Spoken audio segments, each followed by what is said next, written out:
Bharuch Sheetal circle પાસે શંકાસ્પદ 16 mobile સાથે 3 ઇસમને ઝડપી પાડ્યા હતા। પોલીસે 1.2 લાખના 16 મોબાઈલ, 50,000ની રિક્ષા મળી કુલ 1.52 લાખ રૂપિયાનો મુદ્દામાલ જપ્ત કર્યો હતો। ચોક્કસ માહિતી આધારે ભરૂચ એલસીબી પોલીસે ઝડપી પાડ્યા હતા।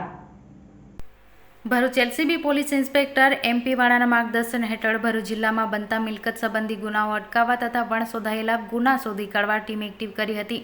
જે અંતર્ગત એલસીબી પીએસઆઈ ડીએ તુવેર અને ટીમ ભરૂચ શહેર સી ડિવિઝન પોલીસ સ્ટેશન વિસ્તારમાં પેટ્રોલિંગમાં હતી। તે દરમિયાન બાતમી મળેલ કે સુરત તરફથી એક રિક્ષા નંબર GJ06AY1826માં શંકાસ્પદ મોબાઈલ ફોન લઈ ભરૂચ શીતલ સર્કલ તરફ આવી રહ્યા છે।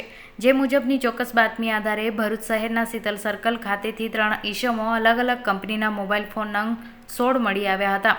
તેઓ પાસેથી મળી આવેલા મોબાઈલ ફોનના બિલો માંગતા 3 ઈસમો ગલ્લા તલ્લા કરી ઉડાવ જવાબ આપ્યો હતો।